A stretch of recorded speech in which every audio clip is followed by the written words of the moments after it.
Hi everyone. Uh, I am. I would like to start a topic called bridging the gap of relational to Hadoop using Scoop. So let me first introduce myself and thank you all for coming here for this session.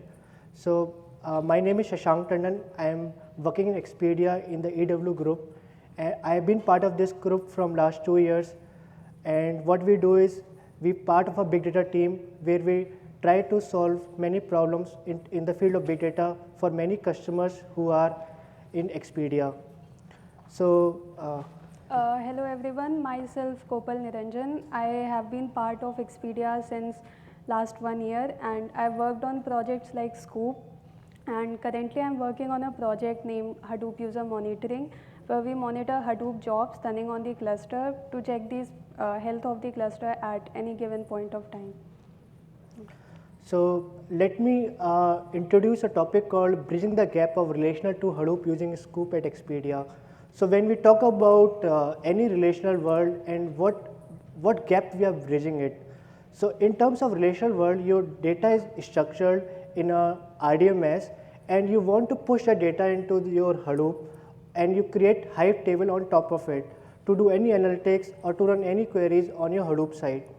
Now while pushing the data, your RDMS table gets updated. So in any enterprise, what you want to do is you want to push that incremental data back into your Hadoop or Hive tables. While this write operation is happening, you also want to make sure that you can read the tables and it should not impact the read operation while insertion. The second key requirement is while you're inserting your data into your Hive tables, which is a structural data, you should create your partitions in a dynamic manner. It means if new data is coming for a new partition, it should create it automatically. The third key requirement is that it should be agnostic of any type of file format. It should support all the major type of file formats like Hive have right now, like RC, ORC, or you name it, it has the support for it. And finally, for any database, you want to encrypt that password and you want so that it should be protected when you are running an ETL job on top of it. So the agenda of this meeting is I will talk about the problem statement, what people are facing in any enterprise. I will also talk about why we choose Scoop to solve that thing and what is the missing link in the current Scoop.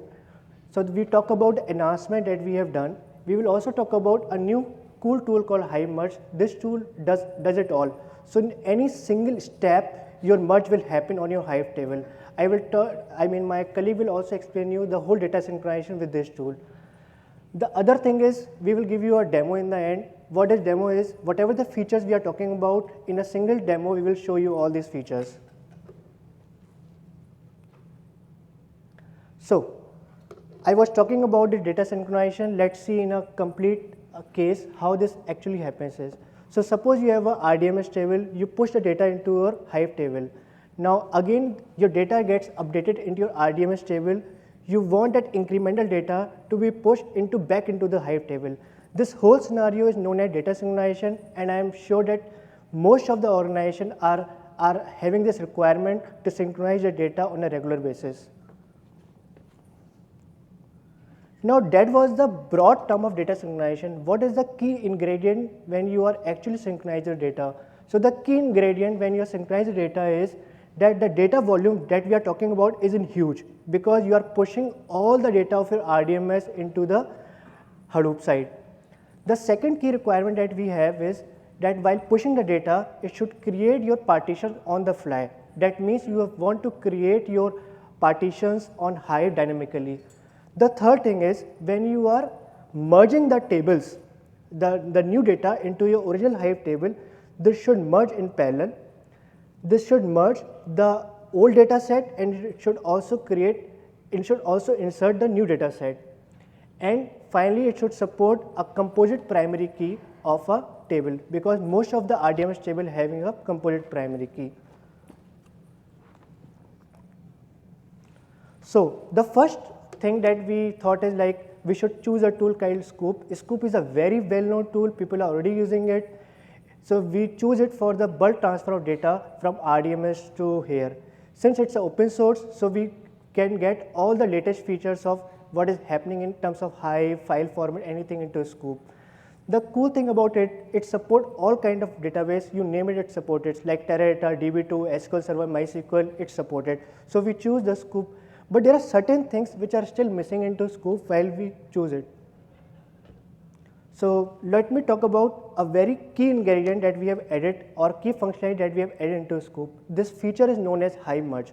What it does it, if you have a base table, you create a new table, a temp table, which contains only the incremental rows. You can merge your two tables with one single command. That means now my old table will contain the most up-to-date records after this merge. And it does all the housekeeping.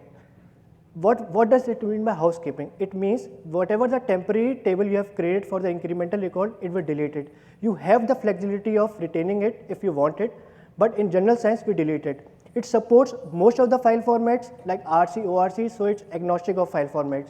The third key thing that it supports is composite primary key. Now, most of the database, they have their tables and which contains composite key, so it supports it. And finally, it adds new data and old data.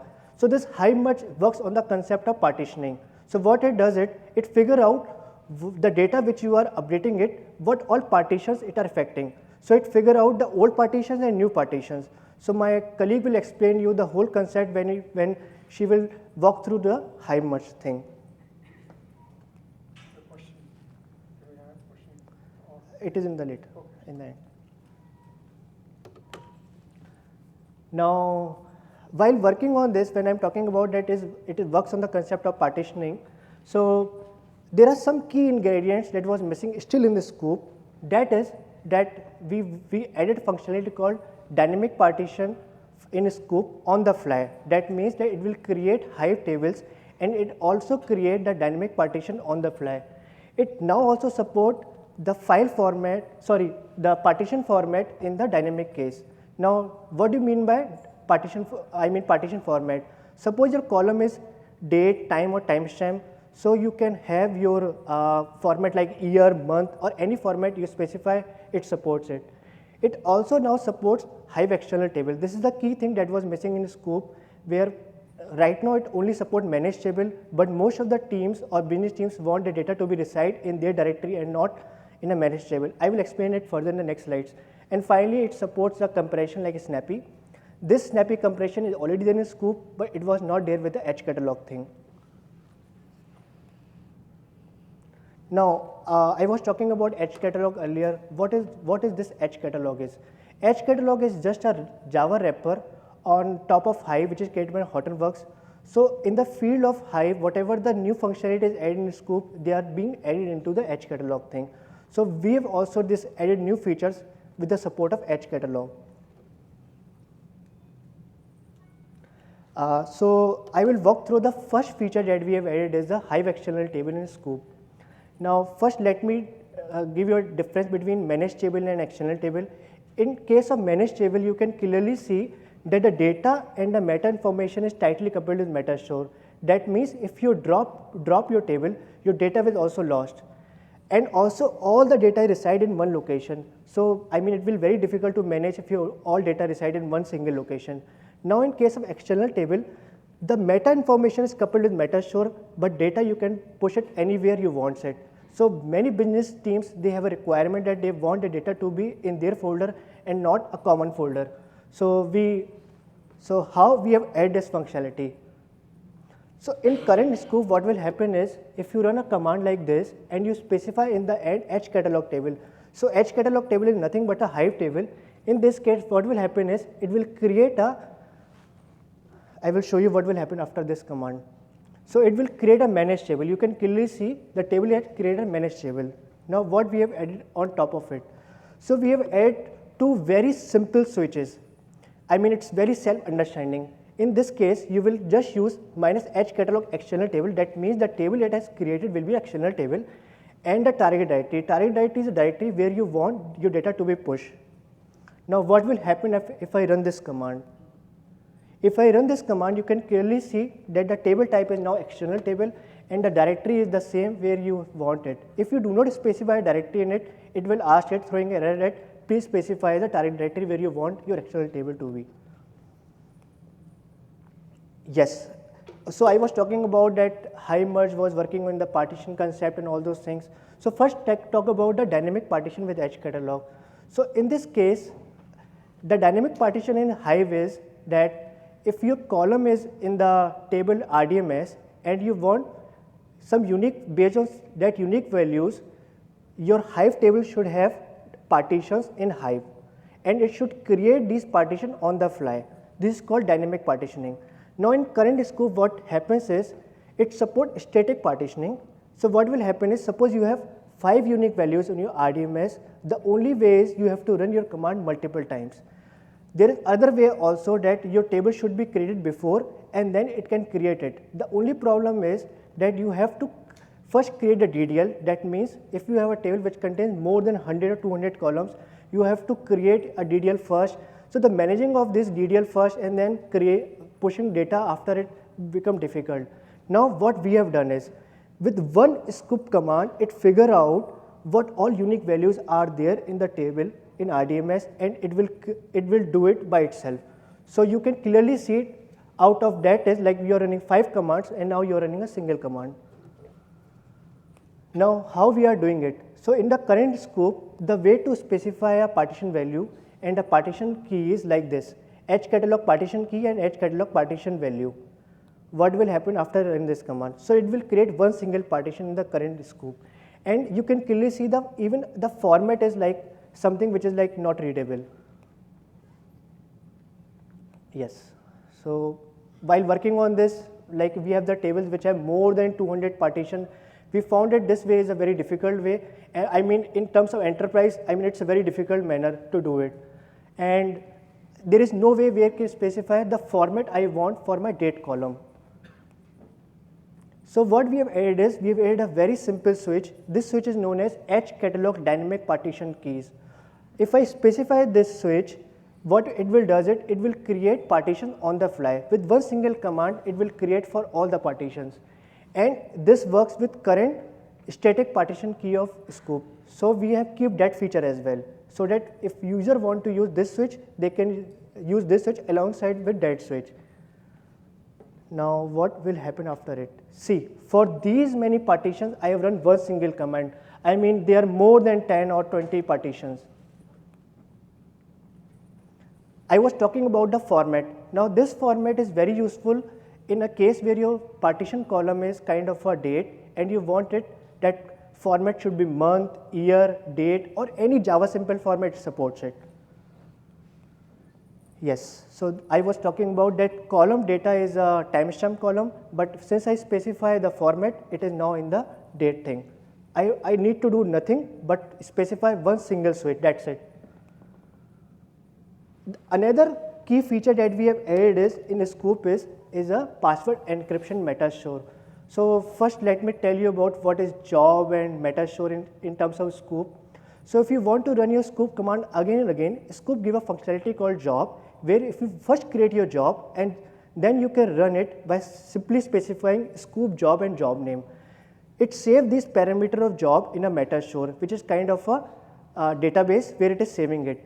But the problem with this is, like when it is saving the password of a table, it saves that password in a plain text. So there is no protection of your password. So what we have added is a password encryption of that thing. Now this password encryption actually is already there, but they are saving it in a file and they are saying that give the file name in the scoop metastore. Now suppose you have a database and there are more than 100 users. That means for each user you need to create a file and you need to manage those files for one single database. Now if you have more than one like kind of a thing, production, QA and all those things, you have to manage so many files. With this feature, it's all done. It's simply like you are doing in a simple RDMS table where you are saving your username password in a table. Now my colleague will walk through a case of Hive merge and how useful that is. Hello everyone. So I'll explain in detail about the tool Hive merge that we have developed and how it simplifies the data synchronization. So before going into the details of the Hive merge, let's see some other options that we generally use for synchronizing the data. So the first option that we have is the merge tool that is provided in Scoop. Now this tool has its own limitation. Like with this tool we can merge two HDFS directory, but we cannot merge two Hive tables. And the second limitation we have is that with this tool output directory always need to be specified. So the problem with this is that the location of the output directory cannot be same as the location of the base directory.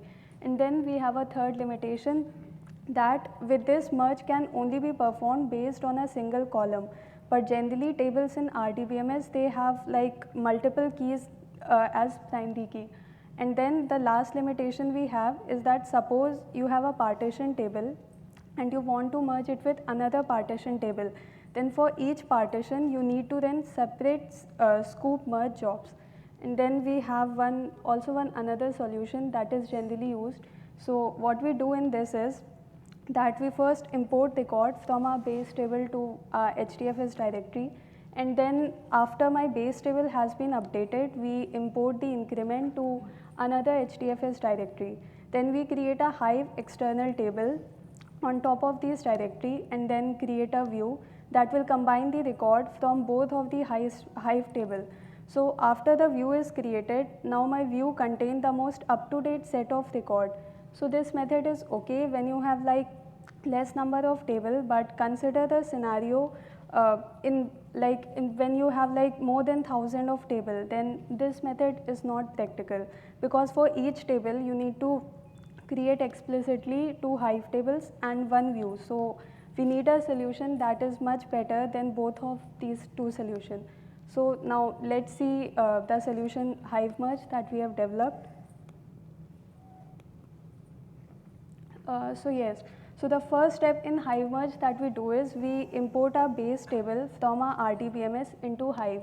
So here as we can see that I have a table my table 4 and I have imported into Hive, and I am importing it into an external table and dynamically partitioning it. So as you can see, like I have 5 record in my Hive. So next, after suppose my table has been updated, what I will do is, using the incremental mode of Scoop, I will import the increment into another temporary table in Hive.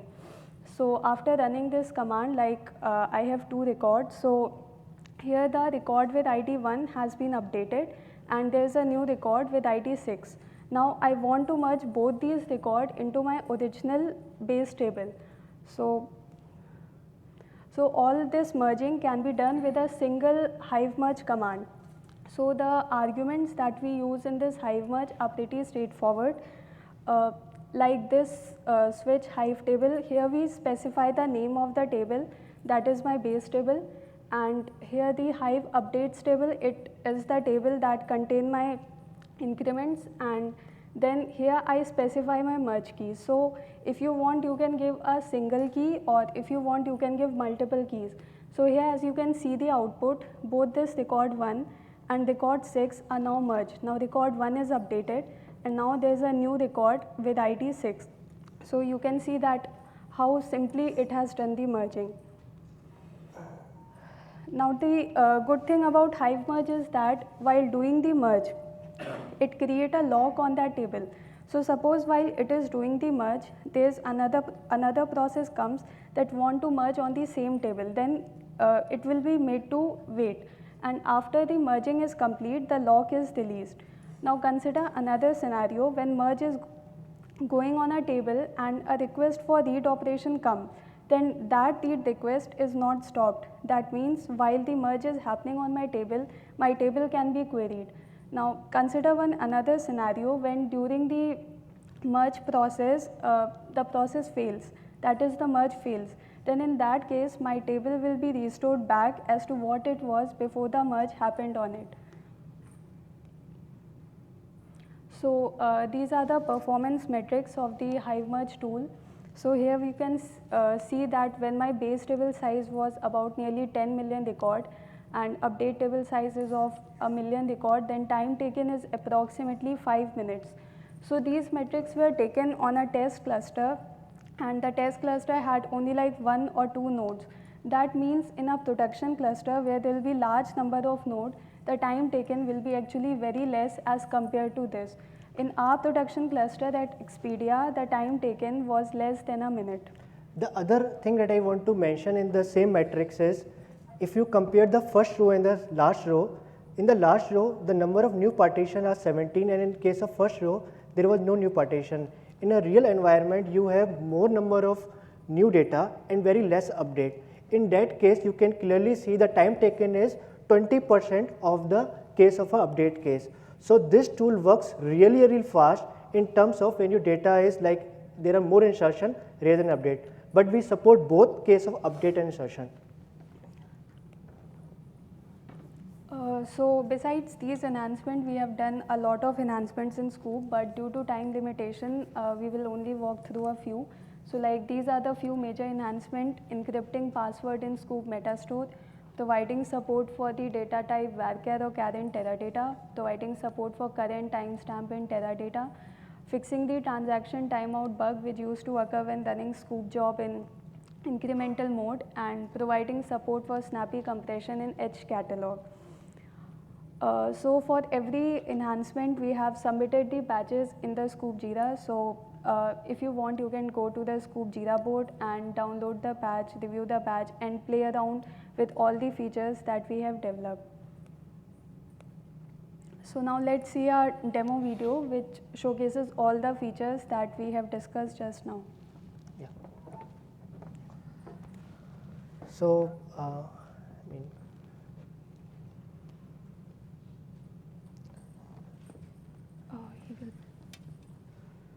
So first what we will do is, we will just import the base table from MySQL.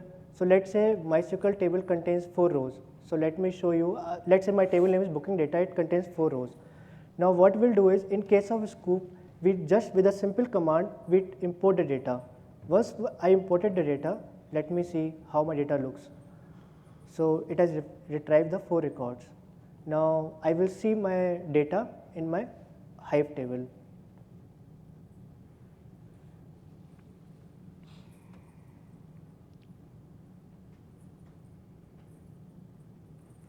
So while this command is running, I will also tell you like So yes, so 4 rows are there. So let me go to the next thing. Now I will insert 1 row in my MySQL table. I will also, insertion is complete.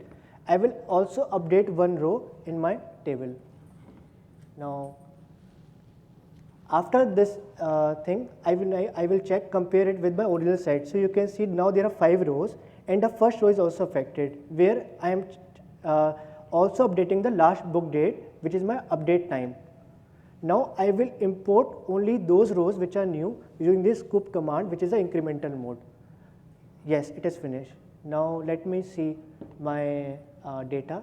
Now I have pushed the increment data in my temporary table. Yes, it has only imported 2 rows.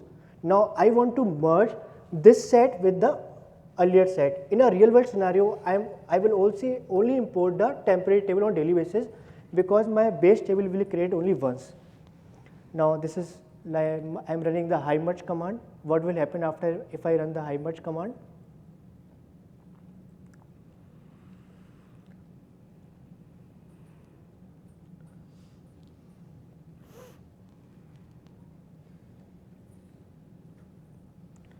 So now it is running this merge thing, and you can clearly see that it was releasing the lock that we also want to show. Now I will check the records in my original Hive table.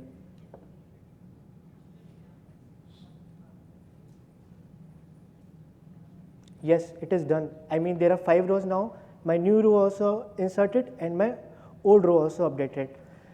So this Hive merge with one single command, it does all the housekeeping. It deletes the temporary table which you have created for this thing.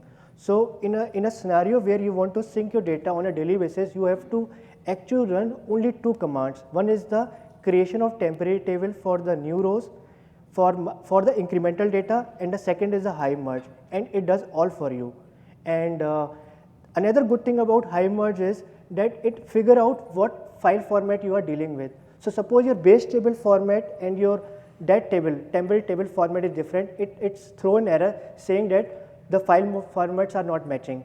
And also if both the file formats are matching, you do not have to specify any file format around it. So it does lot of housekeeping, you do not have to do anything, and it does all the sync. And we are actually using this whole thing on our production cluster for all the tables. We are using this for transferring data for Teradata, and it's working really well, very seamlessly without any flaw. So, that's all from my end. I have two questions. Yeah. Does the merge support the release? No, right now it is not. Does the merge support the schema evolution, meaning the incremental change as a new data structure? Uh, Adding addition of columns.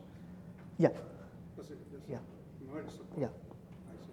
So in that case, what it does, it try to figure out what kind of structure is different in your new table. So if it is a partition table, it does not affect the old partitions. No. It simply keeps the old structure with the old partitions, and new partitions will be. So if the updates is there in the old partitions, it will affect that. Yeah, I see. Yeah. The updates. Yes. Yes. Did you make that available to the user community? Yes. Yes. So you can go to the Apache community site. We have mentioned all the Jiras. I mean, the total number of Jiras that we have worked is almost close to 10 to 20, 15. but we have mentioned only 7, 8 because of time constraint over here. Okay. And which one of those features that you added are now included in Scoop 2? So we are actually in the process. I mean, all the review is almost done. It is just like for few cases the review is remaining, and also there are cases where review is already done, but it has not been added into Scoop. So it is like once they will release it, they might have a process to release it. So we are actually in talk like with the Apache community to do those. So initially we have developed only this for our company, but we figure out that this is a very, very good features. And I also want to thank my leadership, and they are actually sitting over here, that they actually help us to make this open source, and they also allow us to present this demo over here. Because since we found that this feature is a need for any enterprise who wants to data sync on a daily basis, on a regular basis, I would say. Are you considering the incremental to be on non-date or timestamp columns? It is agnostic of your column type. It is only thing like it requires the merge key. No, on figuring out the incremental, today's implementation is on either date or timestamp column. Yeah, that is the constraint. It should be there because it can't able to figure out what data it is there. Correct, but then what I'm asking is, will there be an enhancement in the future, asking the customer to give the where conditions to figure out the incremental? So for that, Today, all of our remedy tables, basically you have all the date columns are in numbers since the Julian date format. okay. So I'm putting everything in the custom thing in figuring out the incrementals for Scoop. Okay. That thing we actually not, till now figure out at this moment. But yes, if these features come, we can easily add it. I mean, what we really want to show is that the base thing is ready. Right. Yeah, I got it. So these are the few announcements. Once it is open source, you can use it. Okay. So and This is useful. and There are use cases. Yes, for it. and what I would suggest is go to the Apache site, take these patches, run it, and I would show that you all will like it. Right. That's all I can say. And any concern on supporting the CLOPS, Oracle CLOPS with the incremental merge? So you are saying that if my column type is CLOPS or something like I this. have a table with 10 CLOPS. Right now, my incremental is taking hours sometimes. So for that, recently Scoop has, beside this, what we have found is like they have added some new patches to solve this case. So really, okay. So I mean, since I am part of the developer community, I got these updates. So you can add that patches as well on top of it. Okay. So Thank you. So the dynamic partitioning you were explaining, if a table is partitioned on say month, can I change it dynamically to a day in the future? Is it possible? So I mean, for that you need to change the DDL of the table because because how it can differentiate between that half data and half data. So the dynamic partitioning is just basically adding new partition based on the DDL, right? Yes. That was not available earlier. So what they do is like you need to first create a table and then you need to import the data, and that table should also be empty because there was no merge available. So it was like a two big step. One is first creation of table and then do it manually through Scoop. The external table support you were mentioning, so if I am running an AWS instance, Yeah. can the external be in S3 and then it will support everything? Yeah. So for that you just need to specify that that path is that's it. There's a similar command as I got the now. So there are some customers in my company who are using for that as well. So they asked me and they are using it. So the temp table it creates during the incremental, but that will be in HDFS. Yeah. But that is just like, I mean, it's a middle step only to get the incremental data. And you were mentioning two things. One is to store the temp table or to drop the temp table. Yes. By yes. default, it's to Drop it. What is to store? What is the command? So the command is retain all. Right now. So you can see all these commands of high merge using scoop high merge help minus help.